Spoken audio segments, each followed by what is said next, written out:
Today's podcast is presented by Podgo. Podgo is the easiest way for you to monetize your podcast, providing podcasters with a flat rate for ad space so you always know how much you get when you include an ad from Podgo.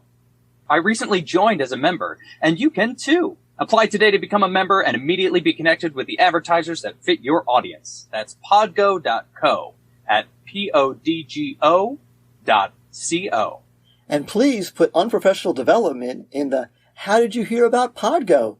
That will give us a little finder's fee. Thank you.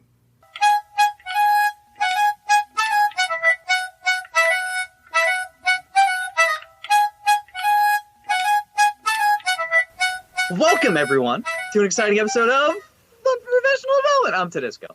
And I'm Mealy, and today we've got with us Nixon. No, not the former president who wasn't a crook, but she's heard way too many of those jokes, so I should stop now. But no, this is a colleague of mine I've known for, I don't know, is it 6 years maybe now? Well, if you count that math piece before, you can probably add an extra 2 years to it. Remember that PD? Yeah, that I probably didn't even realize who you were because there were like 18 other people there, and I just knew Leichner and the other person. Let's stick with 6 years then. Yeah. I mean, did you know me from that? I probably was blending in. I mean, I don't know. Anyway, you know. Usually we wait at least 15 minutes to insult the guests. Yes. Did I feel some kind of way already? Good. That's what we want to do. We want to get the adrenaline pumping, okay?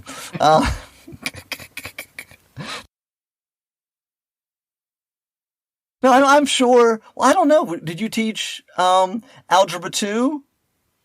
So I was doing Math 2 at the time. I was in the Math 2 group. So then I wasn't. So I probably did. So I never went to those. I was all the way Math 3 at that point, and before that Algebra 2. And then I don't ever remember going to a geometry training other than... Mealy's saying he was too cool to hang out with you. Yeah. Yes, no, it was just like, we have like a district thing, and they would have you go, okay, all the Math 2 people go here, all the Math 3 people go here, and then like you go, okay, please give me a bunch of things for my flash drive before we didn't even have Google Drive back then, and you'd be like passing your flash drive around to go, hey, can I have this so that I can be a lazy teacher and not have to create stuff for my kids, like, you know. Yeah, I sit in the back and pass the flash drive around too. Yeah. And then me and my colleagues, of course. Okay, it's fine. And honestly, this is a true story, Nixon. So me and my other esteemed colleagues, Walsh and Schmutz, I remember we would afterwards look on that extensive folders in there and go, oh, that is like a horrible test. That sucks. Well, and that was my introduction to Walsh. And then we would say, we could make something better than that. That was my introduction to him. But you know what? We really don't feel like it. So we'll just use that. That was most of my second year. That was like okay, we should make a better test than that. Yeah, but we still are just learning how to teach this stuff because none of us know what we're doing. So let's just use that, and we'll just go with that. So anyway, let's give you like a proper introduction. So this is a new thing we're trying to do with our guests this year. Rather than just like read off bullet points from their chronological resume, we try to make it interesting, and some have done really good with it, and some find that my prompts are not quite to their liking, and that's okay. I'm talking about you, haiku haters.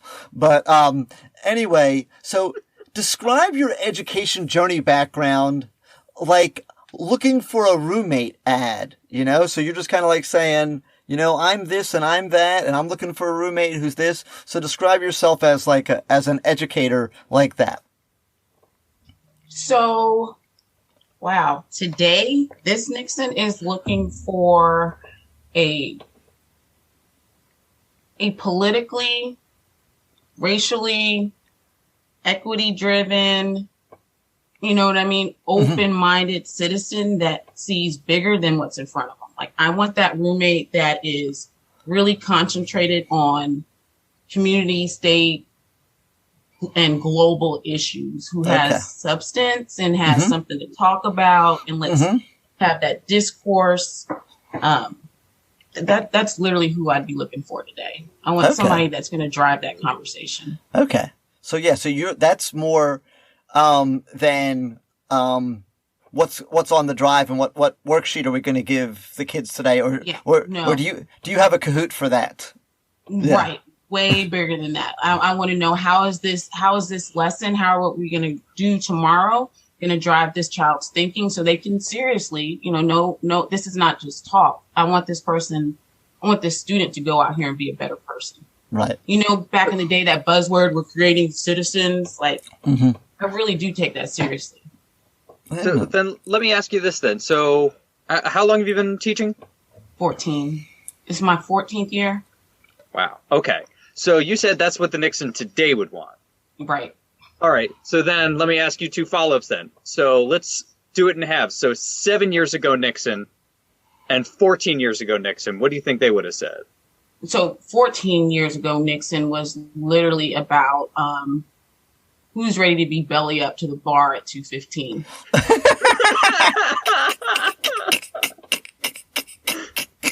Nice. It was that simple. I didn't know anything about before school. I didn't know anything about after school. I didn't know anything about planning. I didn't know PLC. What is that? I had no structure. I just need to know where's the closest bar, who's going to be belly up first. That was me 14 years ago. And then 7 years ago was right about the time, because I got my master's in 2012. So I think that was about the time where I was really aware of and, becoming mindful of the classroom leadership role.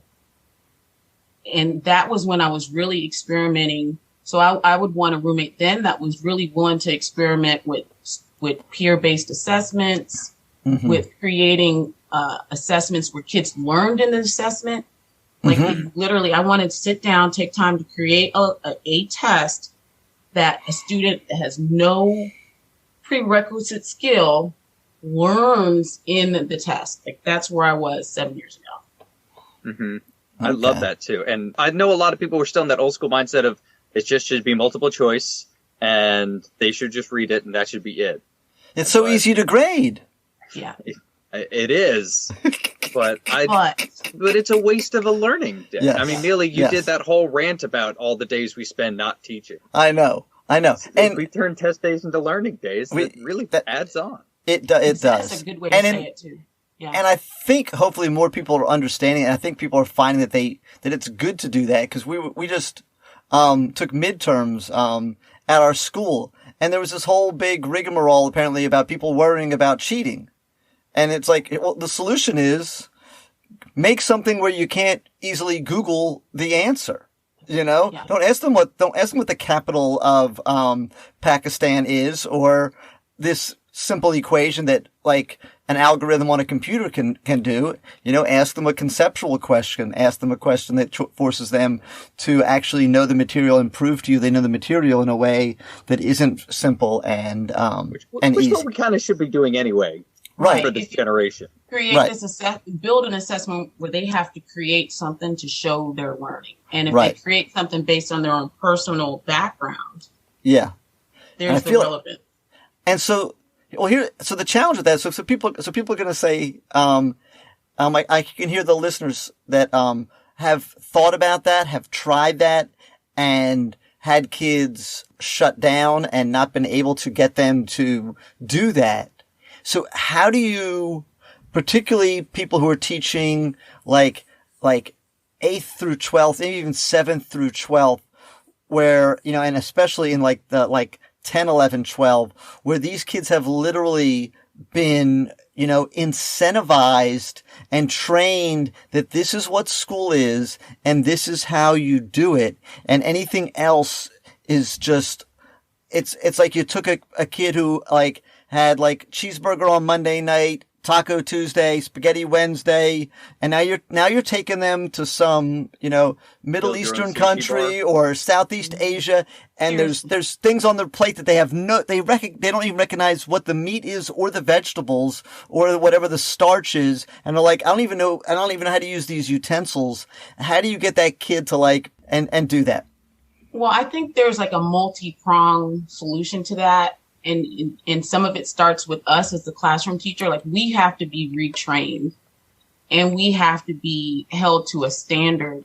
Like, there's some country, it's like was it like Norway, Sweden, Denmark, one of those countries, their whole mantra is like, it's very esteemable to be a high school math teacher or a high school teacher in general. Right. Because of all the training and care that goes into the profession. So I think that's one prong approach is to retrain the teacher or train the teacher from the ground up. Mm-hmm. And I hate to put so much on that K-3 space, but it does have to be a learned expectation. So as they navigate through their whole K-12, right, portfolio, it's not all of a sudden in 11th grade, you've got to build the sushi bar from scratch. Right. You know what I'm saying? It's something that is part of our K-12 system. So maybe we need to just destroy the system as it exists. I'm serious. And, I understand. No, I'm not against that. Uncomfortable. Like, we'll have to suffer some uncomfortable years in between. Mm-hmm.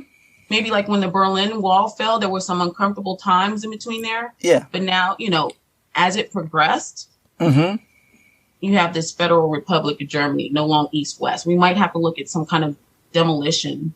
Right. And then build. Because as we're doing it now. But education's working so well.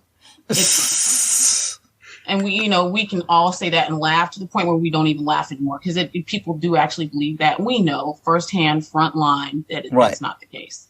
The challenge is convincing people that certain things happened in spite of the system that we have, not because of the system that we have. You know what I mean? It's like, but look, we have microchips and Man on the Moon and all these things when we had the Sage on the Stage and multiple choice, and even, I took a lot of true false tests, which, oh my goodness, good gravy. I think those have mostly gone, because all true false tests are teachers trying to figure out how they can twist words so that you are confused. One word, yeah. You change one word, right? That's how. Right. You didn't read the word "not," so you're an idiot. Right. Exactly. Oh. Yeah. You actually knew who it was, but since you didn't read the "not" there, then now you're wrong. Well, Amelia, kind of go with what you said. Gotcha. We call those gotcha assessments. It's a great thing. Bring back gotcha assessments, please. But I think part of the pushback we get is because a lot of the people in positions of power are the people that school is built for. Right?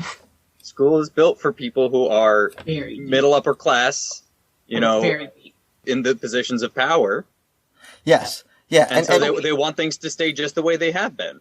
Right. And I don't want to geek out too much, but I am a math person at heart, right? And I think poor mathematicians we're geeks, right? Mm-hmm. So was it last Saturday, maybe Saturday before last, I spent from 8 to 5 in a virtual teaching conceptual mathematics conference held by the North Carolina School of Science and Math.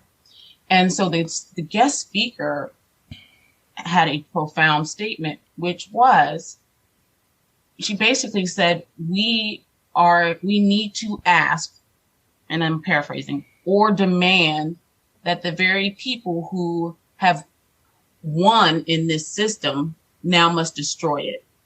So like everybody sitting here, the three of us, we've technically won. We're college educated, middle class at the very least, so on and so forth.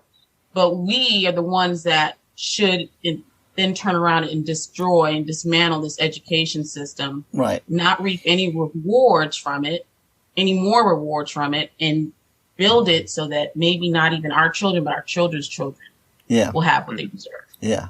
And that's a lot to ask for some people, because it's almost like negating what we've got. Mm-hmm. All right. So I'm going to play devil's advocate here for just a little bit. Okay.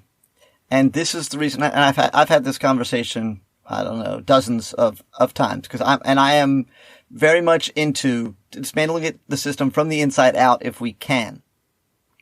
The biggest challenge is the people on the outside. And so, by the way, it's okay if we never get to any of the bullet points on the show doc, and I thought that we might not with you, because I know how conversations with you go, and that's fine. Those are there just in case. That's like a safety net. Okay.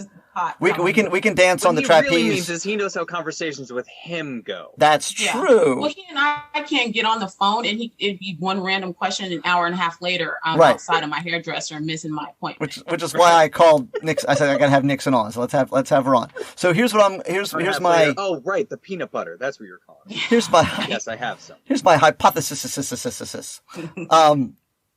Is that the system that we are inside is owned and run by state governments for 95% of schools in the country, or whatever the number would be.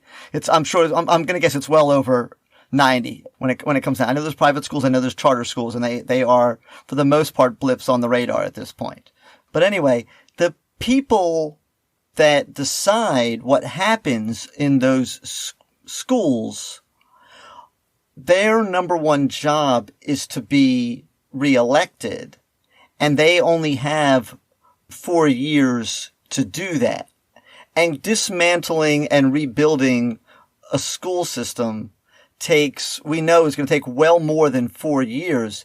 And so the challenge is that even if you can get like a majority in your state House and Senate to go, hey, this is actually what would be best for the country for the next 25 years. Can we at least get halfway there during your 4 years with some kind of legislation?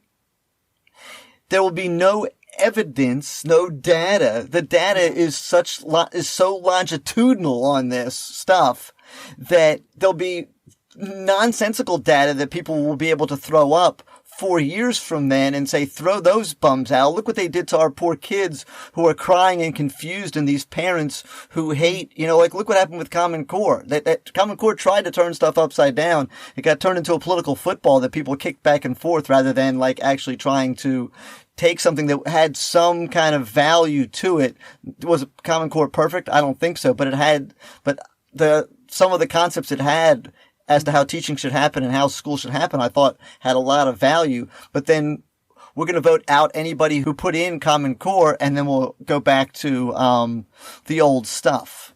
So that's the thing that I don't know if it can be done systematically, or if we have to just continue to be undercover, just working within the systems that we have. I think that might be an immediate, at least Band-Aid, because while you were talking, I was thinking at least there could be pockets of resistance where you have buildings that can operate with teacher leaders that drive the curriculum and the instruction and the learning, right?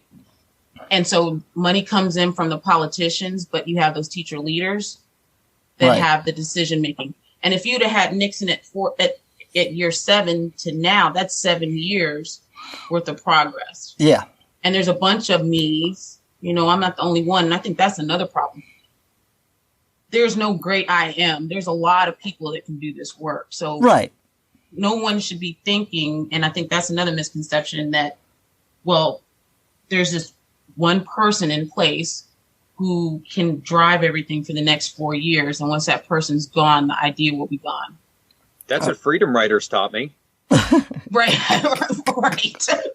And that's wrong. There's so many people that have the energy and the battery in their back to do this. Mm-hmm. So why don't we just have that long line going? Yeah. So I'm going to, but I think I'm going to throw out some names. Our girl that I always throw out, and I always give her shout outs, and she's one of our super fans as well. No, Nixon, I don't know if you know who she is. Her name is Bathsheba Frankel. She's out in California. The name of her podcast is Overthrowing Education. It is really, really good stuff. A lot of game-based stuff, a lot of ungrading type stuff, project-based learning, and all of that stuff, to where she's doing it very differently now. She is in a private school, and her private school is, has no real grades. Not like grades K through 8, but grades in terms of at the end. You get some kind of I don't know if you get an actual number or letter at the end, but there's none along the way. You get an emoji. Yeah. Right. And so I think that is the next layer of concern for people is, how does that emoji get you into that top tier college? That's the big deal. No. That's the big issue is how do you convince, the kids? 'Cause I had a conversation with a colleague about this, and I know there's lots of different ways to do it.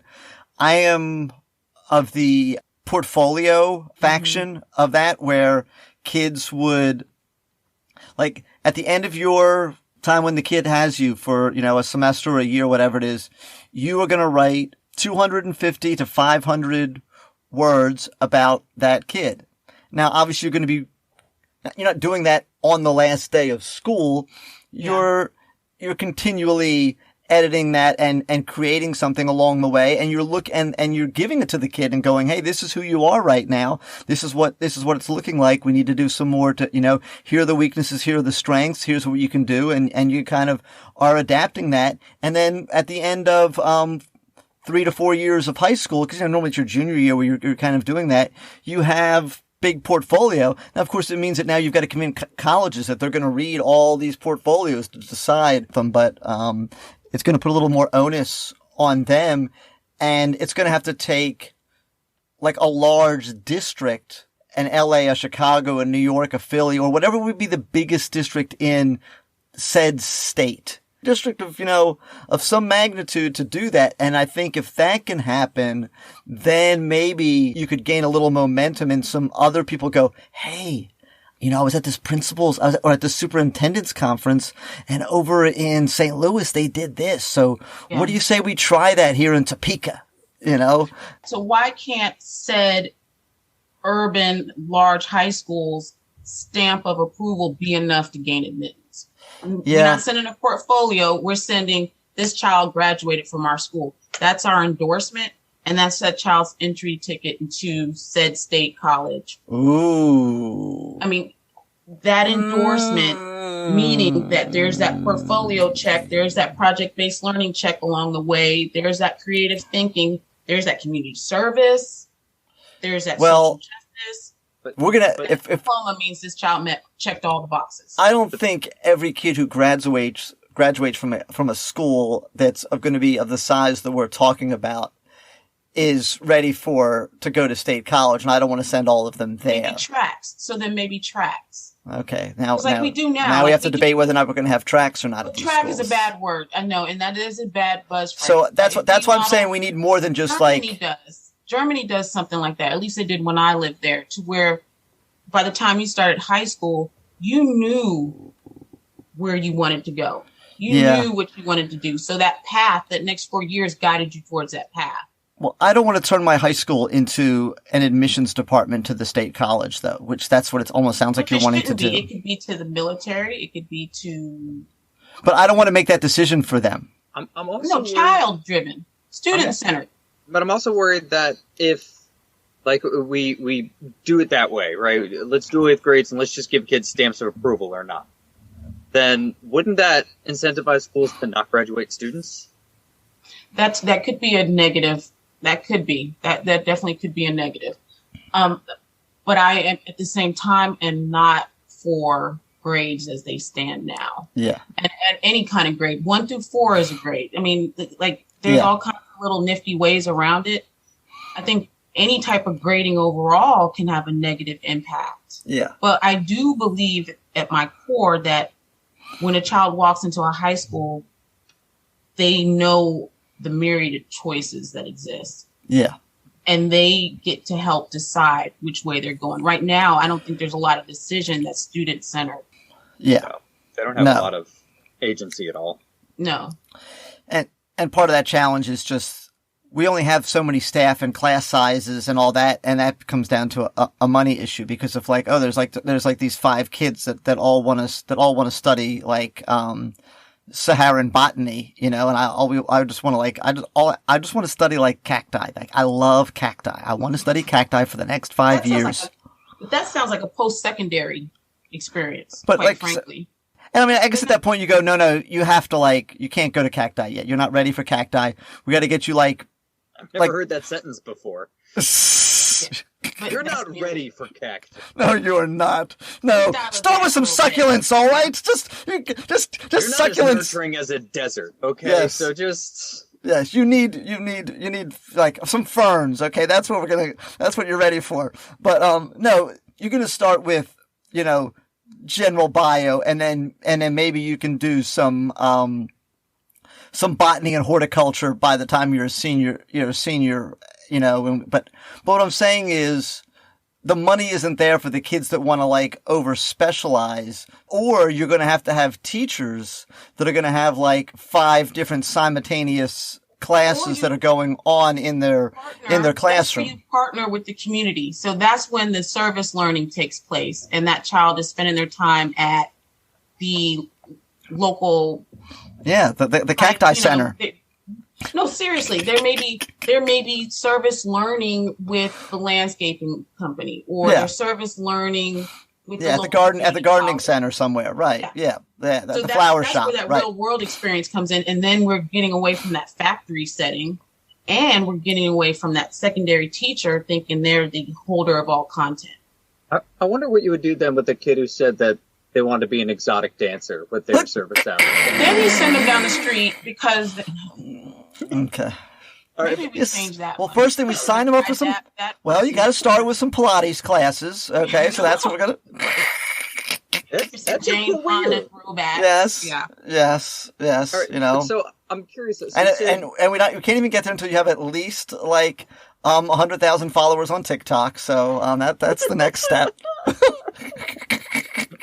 And then your career can last 3 years, then basically pay for the rest of your life. Yeah, you're good. And we have to work on branding, obviously.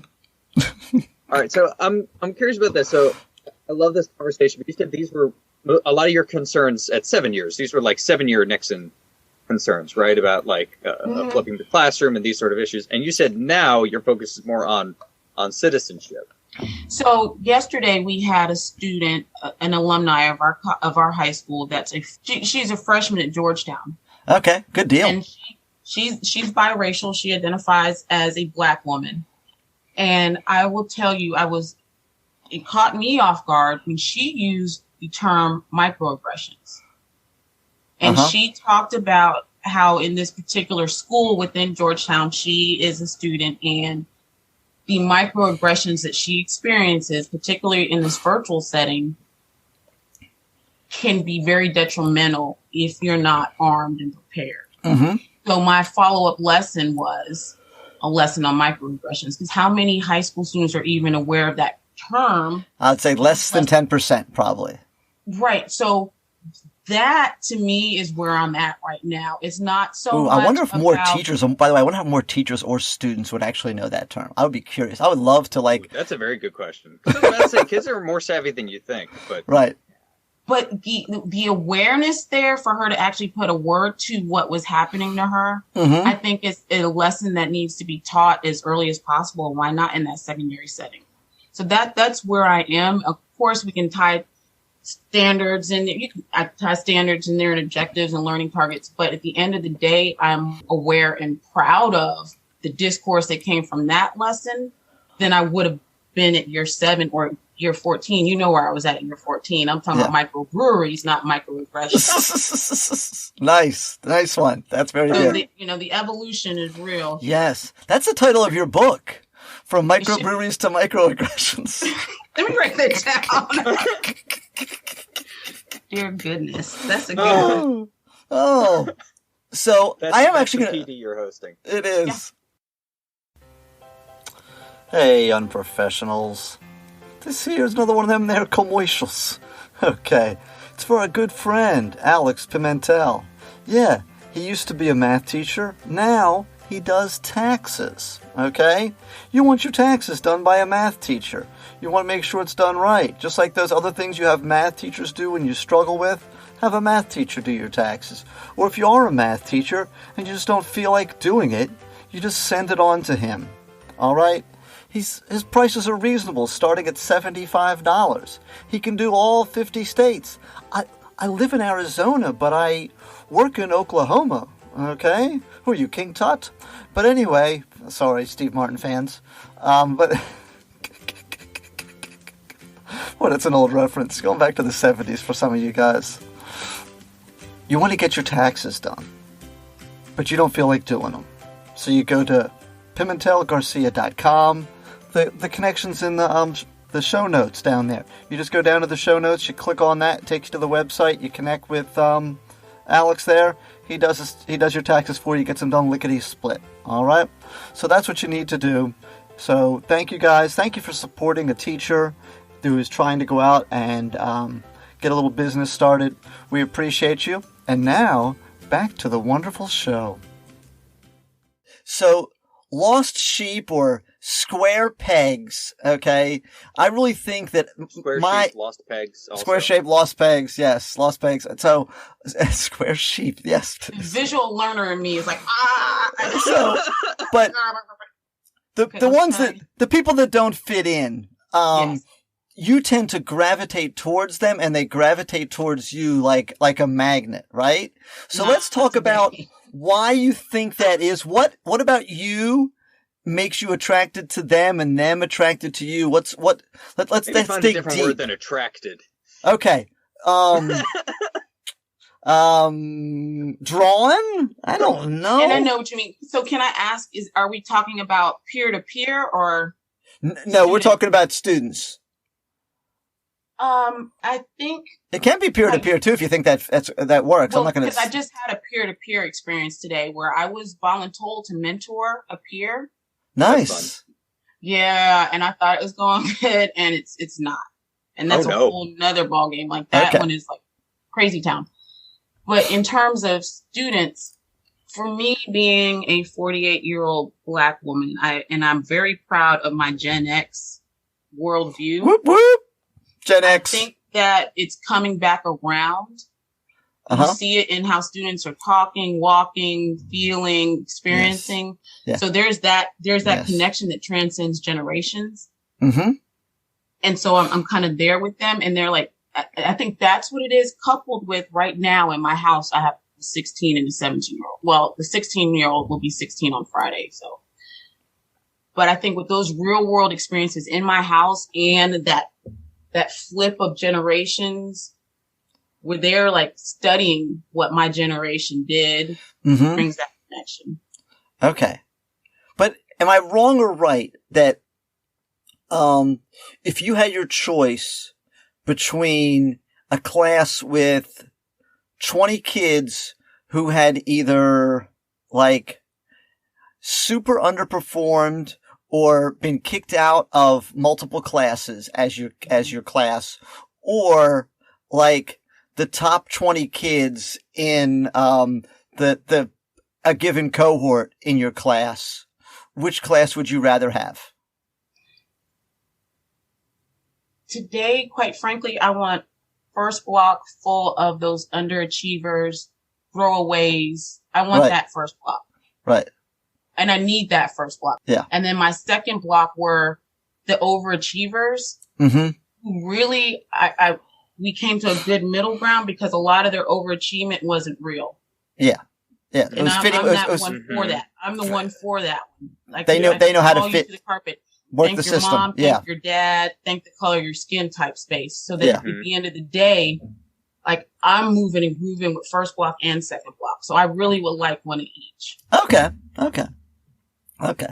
Cool. For unique reasons. I will say, like, I have seen you making those connections with students, and I personally love the freaks and the weirdos and the and the possible dropouts. Those are the ones that I always gravitate towards. Yeah. Mostly because I see more of myself in them than the high achievers. Like, the ones who are high achieving, I'm like, oh, cool. You don't really need me. I mean, you'll be fine. I'll leave. Go to the library. Have a great day. But, like, the kids who need me or, like, who need that guidance, like, that's why I'm there. It's very selfish. Well, and I think the ones who don't need us really do need us, because I do believe a lot of it is a facade. I think there's a lot more struggle than they're willing to admit or accept. And if they're in a safe space, they can be more vulnerable. And I saw that like in an honors math 3 setting full of freshmen that were like afraid to experiment and try something different because of the rigidity and fear that predicated, before they got to my class. And then by the time you get to my class, we're going on brain break walks, and we're doing genius hours like Google does. Like, we're doing outside the box stuff. Right. Also, because at the end of the day, they get smacked with reality. And so that's why I also need that group. And I really I'm grateful for the school that Millie and I are at now, because there is a perfect mix of both. Mm-hmm. Yes. And I actually came at my 7-year space when I started evolving from the, belly up space to the teacher leader. Mm-hmm. It was at a school full of throwaways. Like, that school was designed for kids who were like, this school is the last house on the block. Right. There's nowhere else to go. The district is about to piece you out. And so it was in that setting I really had to mature, because I saw real time, like, our role as educators is necessary. It's real. Right. And it really, I don't mean to sound so like end of the world, but in some spaces it can be life or death, because it's that nurturing place in that moment that can be the difference between the exotic dancer route. Right. Seriously, you know what I mean? Oh, yeah. Or the manager at Popeyes. And I'd much rather you be doing something that can benefit you can do when you're in your 40s. Yeah. Yes. Yes. Yes. And not have to hide the bullet holes and stuff that come, the exotic dancers have to do. Right. So, right. And I'll say this too to this, and I understand what you're saying. I'm not beating you up, but bring it. Okay.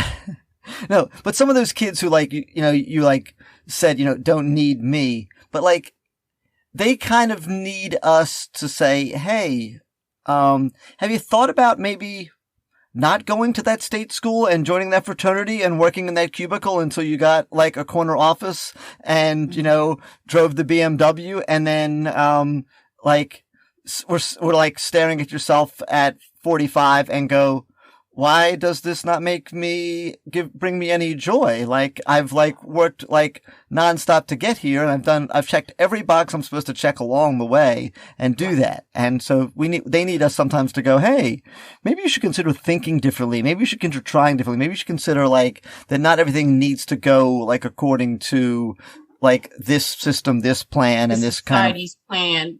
Well, and I would usually stop them in their tracks when they're always like, what's going to be on the test? What's the test? How much is this weighted? And my little go-to would be like, let's wait for a test that's going to determine how good of a child you're going to be when your parents get older. What kind of test is going to tell us what kind of parent you're going to be to your future child? Let's wait for that test, and then you worry about that one. Short of that, right. You know how to get the job in the cubicle. What's gonna happen when you're a year after your first child is born? Your wife comes home with cancer, and the doctor says, and the doctor says 6 months. Like, what you're gonna do then? Not that I think I'm teaching that. And I will say, one year I had some bad test scores, and I always thought I was never driven by test scores. I never looked at them half the time, and so I was just swimming in blue. Like, I was the best thing since sliced bread. And then that train ended, right? I just hit just red, just dripping blood. And I turned to Mealy, and he reminded me of why we're here. And I can get emotional thinking about it, because I'm really good at telling kids, don't worry about the test. Let's worry about how you feel. And I got you to when my data didn't have me. And Mealy reminded me why is the real reason I'm here. Right. And then when you take Mealy's message and then you couple that with kids emailing you 3-4 years later, remembering that was the best class I ever had, and I felt the safest, and thank you so much for helping me. That gives me goosebumps. And that, I say that to say, data, I hope, doesn't drive, the great educators like us out on a bad day. Because, when things aren't going our way, when our families are hit with death and illness, and our kids are, and then you put bad data on top of that, and an admin that is just that eats the data for breakfast and lunch and dinner. Yeah. But I will sit down with any admin, and I will tell them every single which way that I have. This is my 10th year, and I have seen, I don't know how many different state assessments in my state, and I am here to tell you that I see that the curve that they put on it, and I am telling you that ain't none of that data means a thing, and you can't tell me who had mastery and who didn't by looking at that. And and the big thing I will say is, if I had to put a curve on every single one of my tests that this state puts on every single one of their tests and turns 27% into 65% and says, okay, we have like, look how good our state is doing from last year. So when you turn it 27 and turn to 65, if I did that on every single one of my tests, then you should take my license away. Not because 10% lower than the teacher next to me on these tests that mean nothing, and so now your school looks worse or whatever nonsensical thing. You bring the superintendent here, and I'll tell him the same thing, that this data here is a load of hooey. We're not using a measuring stick, Hooey, that is any good. It's full of hooey, hooey and poppycock. Yes, horse feathers all. Yes. Ooh, don't get me started on that. Oh. It's a real pain that we face in that. Yeah, it is, and then that's what it comes down to again. It's the politicians and all of that, because the reason the superintendent doesn't care about those tests, the superintendent cares that the public cares about those tests, and the nightly news cares about the test, and it's the same reason the principal cares about it. Like if they really get down to their heart, like, do you really actually care about this? And if the superintendent wouldn't bug you, principal, about it, and if the state and if it didn't roll down from the public to the super to the principal to the teacher, no one would care anything about what happened on those tests. Yeah. Because I'll tell you what, give a kid a test that doesn't count. Tell a kid a test doesn't count and see how much they care. Give a teacher a test that doesn't count and tell them how much they care. So I know if the tests don't count, nobody cares. So therefore, why when they count do we care? They're just as equally superfluous when they count and when they don't. Hear, hear. I agree. Oh, good. Wait, why are we making a podcast again? Because we like to watch movies and yell about them. They yell about directors, yell about the plot, yell about the acting, but they also talk a lot. But mostly Josh and Cassie yell about the movies. Hey everybody, I'm Cassie. And I'm Josh. And we are the hosts of the brand new podcast, Josh and Cassie Yell About Movies. Each week, we're breaking down a different film and sharing our unique perspectives and holding nothing back. And fair warning, this is a spoiler-heavy podcast, so yeah, just be aware of that, please. Do we make jokes, or is there anything else? Gosh, I hope so. I have fun laughing at you. Well, thanks. And we yell about movies, is that right? That's right. We upload new episodes on Tuesdays, so hopefully we'll see you then. Thanks for listening. So, to administrate or not, why choose to stay in the classroom? Why not move up? Why not influence 100 teachers instead of 100 students? So I have tried that. I have tried to move up, and I've tried to move up in our space. And I really was in my feelings when I didn't get that opportunity to move up in that space. And then I see who is in that space. And that was a hard pill to swallow. Days later, sitting where I am, and I'm not looking up because I don't think teachers have to look up. But let's say I'm looking to the left or right, let's say. And I'm glad I'm not in those spaces because I think they do less for our school than maintenance. Well, no, maintenance does a lot, but they do less for our school, far less than I do in one block. So I feel better about that. But I think personally, I realize I'm not there yet because I internalize stuff too much, and I have a problem with not showing emotion. Yeah. I think that's a grace. As long as we're classroom teachers and peer to peer, I think I can be more influential from a peer to peer space than from a top down space. Because we can have more authentic conversations, and I think it's more believable because I'm walking a mile in your shoes. I have zero patience, especially in COVID-19, for anybody to tell me that I'm not doing my job stellar and you haven't taught, first of all, you never taught high school, period. And then you never taught high school in a pandemic.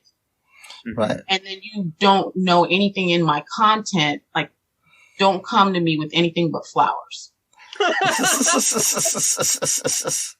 Now, and I like roses. So, But I think for me right now, that's what I'm witnessing real time. Like even today, I was kind of going back and forth in an email, and it told me from my end that I'm not ready yet. I got to do some more practice with not being so emotional.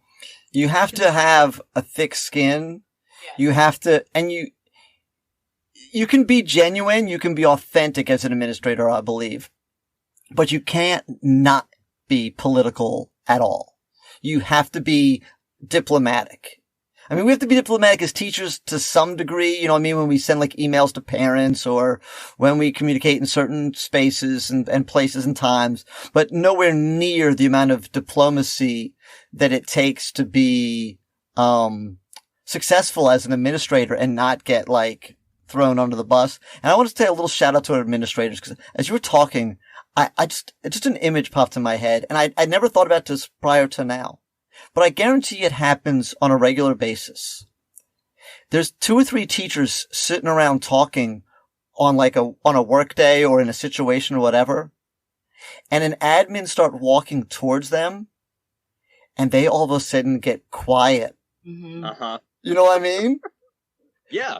And so the admin, I mean, yes, they're in an authority, so they're not the nerdy kid that that realizes that all the girls are talking about. Well, I see in the movies, there's 4 or 5 kids talking about, oh, did you you see the girl walking down the hall who is the walk of shame because some boy had said something about her and now everyone gets quiet when she walks by. But it's not the exact same thing, but there's some similar emotion to when administrators, I'm sure, go through something like that to when they would be walking down the hall and then all of a sudden the teachers go, oh, we can't stop talking about this. We can't. And administration still has to continue walking straight, not want to cave to that humanistic instinct to turn and say, did you say something about me? Because that's where I would be at. Uh-huh. Right. I'm well, say that again. And so I know because of that, I don't have that full diplomacy where I can let stuff just roll off. Mm-hmm. I got an email today and it was one word, the word unfair, peer to peer. I just was going. But I bet if I was admin and I got an email from a teacher that used the word unfair in regards to practices, I'm sure admin with that cloak of diplomacy can breeze right past that word. You have to. But I'm just too emotional right now. So that's why I'm still in this classroom space and practicing. Yeah. Amelia, I remember when we had Mr. Administrator on here and the word he used was isolating. Mm-hmm. He said, being an admin is so, he said, it's not exactly lonely, but it is very isolated. Yeah. And you notice how many there's a smaller number of them too. So if they don't get along from a personality trait perspective, they're even more isolated. Yeah. If you don't have another admin that that you feel safe talking to about what's going on for whatever the reason is that you need to share with them your day-to-day stresses. I guarantee you, as much as sometimes they do irritate me and get under my skin, I do have some level of understanding that it is not an easy walk. Mm-mm. You know? Yeah. I get it. And that's assuming that they don't ask. I don't want to say ask for it, but assuming they don't put themselves in that position. Because there are some admin, because they are human too. They set themselves up, just like anyone else, to be in that position of, and then they isolate amongst their peers and they're already isolated among. Oh, well, it's the not the same teacher, but the kind of person that says, I'm not going to smile till, December. Right. So I can't be that teacher. I'm gonna, this is how you run the show. You cannot be even borderline close to friendly with students and you cannot be borderline close to friendly with, teachers. And that's how they're going to be as an administrator. And they've decided that that's the mode that they're going to go into because they feel that gives them a level of protection or whatever. That's where they feel, they want to do it. So I don't necessarily agree with it, but I do understand. Mm-mm. All the hours we put in a given day in that space, how can we not be, share our humanness? Mm-hmm. Just be human. And our vulnerabilities. That would be such a sad place to be in. I do appreciate the space that we're in terms of our physical location, the school I work in, and where I'm physically located, because that's my little corner. Those are my people right there. It makes a big difference. We're always smiling, laughing, bringing each other up when we're down. We can be very transparent, and that makes a world of difference. If you have people on either side of you or in the same hall as you that are like-minded or that you just can vibe with, it makes your school year so much different than when it's people that are they don't even need to be negative. They can just be like antisocial, right? They're just like, they just come out and they just kind of, hello. And then they go back in and like, oh, you don't want to talk, and like. You want a safety net. You don't want to blob. All right. That's not what we want to land on after a bad day. All right. Yeah. And then you're like, oh my God, is there any joy in your classroom? Doesn't that make, because if there was, maybe a little bit would seep out into the hall and I'm not seeing any. Yeah. That always baffles me too. Oh, okay. So we're gonna wrap it up here, Nixon. So we can all go to bed and do it again tomorrow. Yes, we can. Woohoo! So I do really recharge at night, and because I had one of my first principles was really about that we die daily, and I could not understand what that meant. I tried to physically understand, like, how do you die? But I get what she meant now, in that, like, everything, particularly the negative things that happened today, are gone, and here's a brand new day. Yes. When my eyes pop open, brand new day, brand new slate. Yes. Let's go. Let's win. Yeah. Definitely. So we love funny stories, whether from when you were bellying up at the bar or when you were. None that will get you fired, obviously, and none that will get us fired. But we love, like, when things go sideways in the classroom. And I'm going to tell a funny one. Okay. Okay. One of me. No, this just for me. They never stop happening to me, it seems, or I just really notice them more. I have no idea. So this happened this week. It's the end of a quarter. And so a lot of what I'm doing is having kids finish up late work. So I'm giving them a chance. So I say, okay, here's what we're going to do. I'm going to put you in individual breakout rooms. We have recently phased into hybrid teaching. So there's like anywhere between 3 and 7 kids in your room and 25 kids on Zoom. So we're mostly still teaching on Zoom. Some people are trying to do some cool things where they're standing up. I tell the kids that are in the classroom, you can just jump on the Zoom with me, even though you're there. And so maybe that's why I made the bed that I've made. So I've put all the kids in individual breakout rooms so I can go have those one-on-one conversations to either encourage them. Hey, you're doing great. Hey, you're sitting at, this, if you just turn this one more thing into me. And I tell the kids, hey, while I'm doing this, if you're working on something and you're confused or whatever, you can just click the button and you can call me into the, room and I'll jump into your room. I'm just kind of working my way through the class, but I'll come into your room when, I can. So I get the little Zoom notification that says, George has asked you to get into, the breakout room. And so I click on the thing just out of habit and I go in. I'm in there. I'm about to say hello to the kid and I realize he's sitting 10 feet away from me in the room. Oh. I'm like, dude, you could have walked over here. You could have raised your hand. You could have done anything. But like, you are like literally like, Isn't that sad though? Yes.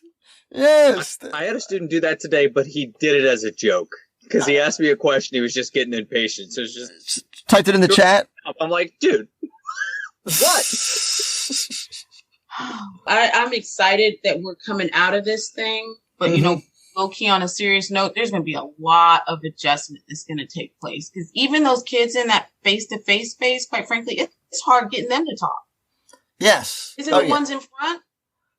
So yeah. Oh, they don't know each other. They haven't been sitting near each other at, for, however long. Yeah. So that's a complete stranger to them. And so I have some larger groups and I'm going to get even larger groups. On Monday, I'm going to have 16 kids in my class. Oh my. I will say this though, that the other side of that is once you get a few of them together and like they start gelling and they start talking, they haven't worked that, I need to be quiet now muscle in over a year. So getting them to like quiet down so that way you can teach is now so much more of a chore and is going to be for the next year. I think I've said this before, but I think what's really going to be funny is, and I would like, and this is going to sound mean, but I want to go, I want to go in next year to some, what they think is their second year of teaching, but it's actually it's actually their first year of teaching, and they got all of a sudden they got 25 kids and no mute and or 30 kids and no mute button, and all of a sudden, probably not the first week, you get that honeymoon period, but like by the first month, and they are going to be like, this is not like anything like I've ever done before, because that student teaching is so far in the rearview mirror from them, and some of them didn't even get to do real student teaching because of the pandemic last year. It is going to be rough for those folks. Yeah, but that was just like, student teaching for me. We're like, oh yeah, I did teaching in a classroom that's already set up with expectations. Yes. But that's the lie. Like, once you go in front of an actual classroom, it just becomes road rules. Like, yeah, so it's gonna be a mess. Okay. Stay tuned. Is there anything else that you wanted to share, Nixon? I know that you mentioned pre-recording that you spoke at an international conference. So how active are you on social media when it comes to other teachers? If our audience would want to interact with you, is that something that you like actually do, or you just want to just like, oh, no, I'm friends with Mealy and Tedisco, and that's cool? I would be low-key shocked if anybody reached out to me on Twitter. I'd be like, what? Like, I'm not even remotely there yet. But there is a new teacher at our school who's been sending me stuff that's out there, like on IG. I'm seeing there's a big professional development world on IG. I do learn a lot from Twitter. You need to follow my the Unprocast on thing. No, you don't. You really do. What's that? On what Twitter. thing? On Twitter. I didn't realize y'all had a Twitter. Yeah, well, I have a Twitter. Tedisco I am not disavows it. responsible for the things that come out on the Unprocast Twitter. I'm gonna have to follow. Yeah, definitely. Yeah. You Just get people from around the nation checking in on you. We're at over 4K followers now. Stop, Mealy. Yeah. Yes. Yeah. So, we're not Nicholas Ferroni yet, though he might be on the podcast at some point. But I'm working Nicholas Ferroni. Oh, it's. I might be allergic. Yeah, Nick Ferroni. Okay, if you ever listen, he'll hear that. So, he's the world's sexiest teacher. But I'm right here. I know. Well, he was that's why you need to get on the Twitter, Tedisco. They don't know you're there. Okay, or maybe you need to get on. You need to get on the I'm a diamond in the rough on the IG, as Nixon says, and on the IG. Yeah, start posing and gangsters.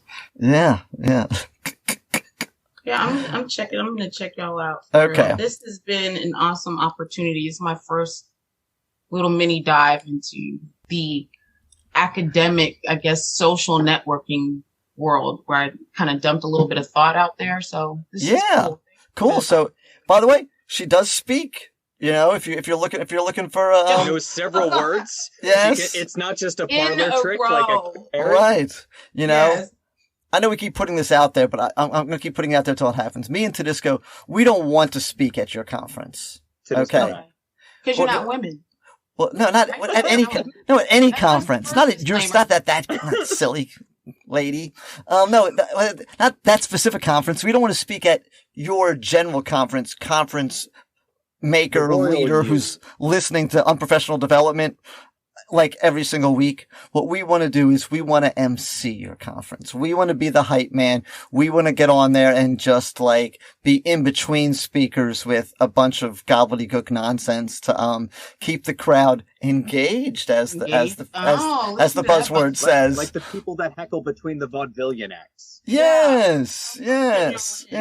We are. Let us be your rodeo clowns, but like to run around and distract the people while you're getting the next cowboy on the bull. Okay. Yeah, during my wardrobe change, you guys. Yeah, exactly. Yes. Just vamp the crowd. We will fiddle while Rome burns or whatever. I don't know. I like it. I can vision it. Oh, yeah. So, anyway, Nixon, thanks so much for coming on. We really, really, you know, we love you, and it's just great. It's great to have you on here. So, and I wanted to introduce Nixon to like our literally hundreds of listeners. Dozens, I say. Well, I'm Dozens. Proud of y'all. I'm really proud of y'all. I remember when this baby was in its infancy. I thought it was really cool. We are Tedisco. Thank you. Tedisco, we're on track for another 1,000 download month in March. If the numbers keep on going, we are a third of the way through March as of this recording, and we are at 339 downloads. So you multiply that by 3, and it's going to be more than 1,000. Okay, I can do that math. Yes. So Mathed. Yes. I'm about to choke. So I'm gonna 12 in action. I'm gonna wrap it up here as we always say, kids, conference makers, speakers, and boobers. You kings of New England. Yes. Stay unprofessional. Okay. Woo. Thanks for listening, Unprofessionals. Don't forget to like and subscribe.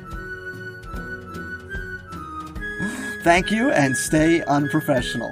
Stay unprofessional. Stay unprofessional.